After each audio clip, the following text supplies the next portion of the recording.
بسم اللہ الرحمن الرحیم۔ السلام علیکم دوستوں، امید ہے آپ سب لوگ ٹھیک ہوں گے۔ آج کی اس ویڈیو میں آپ کو بتاؤں گا کہ جن لوگوں نے پاکستان موٹر وے پولیس میں کلاس 4 کی کیٹیگری میں اپلائی کیا ہوا تھا، انہیں اس ویک میں تقریباً سب کو کال لیٹر انٹرویو کا ایشو ہو جائے گا۔ آپ کو ایک کال آئے گی کہ آپ فلاں تاریخ کو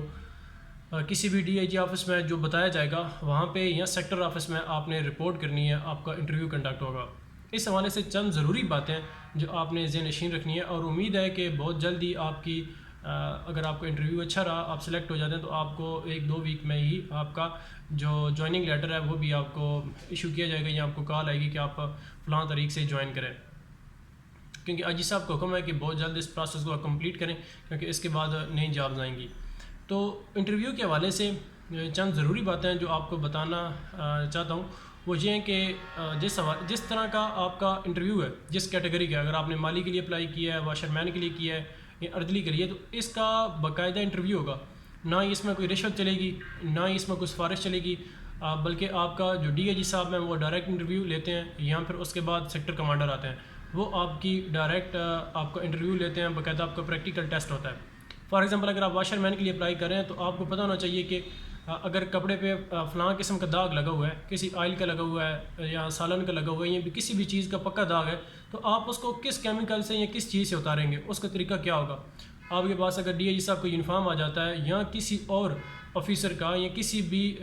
بندے کا یونیفارم آتا ہے، آپ اس کو پریس کیسے کریں گے، ٹھیک ہے۔ کچھ بیسک مینر ہوں گے جن کا آپ نے خیال رکھنا ہے۔ اگر آپ مالی کے لیے ہیں تو آپ سے پوچھا جا سکتا ہے کہ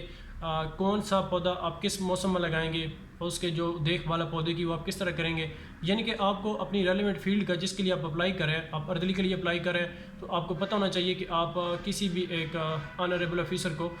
کس طرح آپ انٹرٹین کریں گے، ان کو کس طرح آپ سرو کریں گے۔ اس کے بعد اگر آپ ہیلپر کے لیے اپلائی کریں تو آپ کو ان سب فیلڈز کا جاب ڈسکرپشن پتہ ہونا چاہیے کہ ان کی کیا کام ہے، اور آپ ان کو کس طرح اچھے طریقے سے کر سکتے ہیں، ٹھیک ہے۔ اور دوسری بات یہ کہ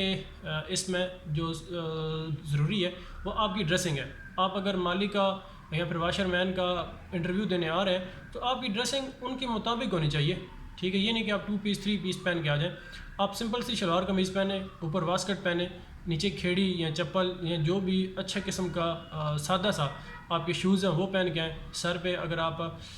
کیپ لینا چاہیں، جو جسے ہم پریئر کیپ کہتے ہیں، نماز کی نماز والی ٹوپی، آپ وہ پہن کے آئیں، یا کوئی بھی جس ڈریس میں آپ ایک سمپل اور مہذب لگیں وہ ڈریس پہن کے آئیں۔ اس کے علاوہ آپ کے جو بولنے کا انداز ہے، جو بات چیت ہے، وہ آپ کی اچھی ہونی چاہیے، اچھی گفتگو کریں، اور جو آپ سے پوچھا جائے آپ بالکل اسی کے ہی جواب دیں، ٹھیک ہے۔ اور کوئی بندہ بھی اگر آپ کو کہتا ہے کہ میں آپ کا ٹیسٹ پاس کروا دوں گا، آپ مجھے پیسے دیں، یا آپ کو وہ سفارش کا کہتا ہے کہ میں آپ کی بھرتی کروا دوں گا، تو ان لوگوں کے بارے میں ہمیشہ آپ ہوشیار ہیں۔ اور اگر آپ کوئی ایسا بندہ آپ سے کانٹیکٹ کرتا ہے تو آپ فوراً جو ریلیونٹ آفیسر ہے یا پھر ریلیونٹ ڈپارٹمنٹ ہے، آپ اس سے جا کے بتائیں کہ مجھے فلاں بندہ اس طرح کی وہ بلیک میل کر رہا ہے یا مجھے آفر کر رہا ہے۔ تو اس کے حوالے سے سب سے پہلے آپ کی ڈریسنگ ہے، اس کے علاوہ آپ کا جو مینر ہے، جو بات چیت کا انداز ہے وہ، اور تیسرا یہ کہ آپ کو اپنا کام آنا چاہیے۔ آپ جس پوسٹ کے لیے اپلائی کر رہے ہیں آپ کو اس پوسٹ کا یا اس فیلڈ کا پتہ ہونا چاہیے کہ اس کی ڈپارٹمنٹ میں کیا ڈیوٹی ہے، اس بندے کی فار ایگزامپل ہیلپر کی کیا ڈیوٹی ہے، اس کے علاوہ مالی کیا کیا کام کرتا ہے، ٹھیک ہے، یہ اردلی ہے، تو آپ کو ان چیزوں کا پتہ ہونا چاہیے۔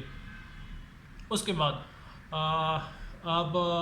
بالکل تیار ہو گئے ہیں اور ذہنی طور پہ تیار ہیں، کانفیڈنٹ رہیں، انشاءاللہ آپ کا انٹرویو اچھا رہے گا۔ باقی آپ کو کسی قسم کا سوال ہو آپ پوچھ سکتے ہیں۔ اپنا بہت سارا خیال رکھیے گا۔ تھینک یو سو مچ۔ اللہ حافظ۔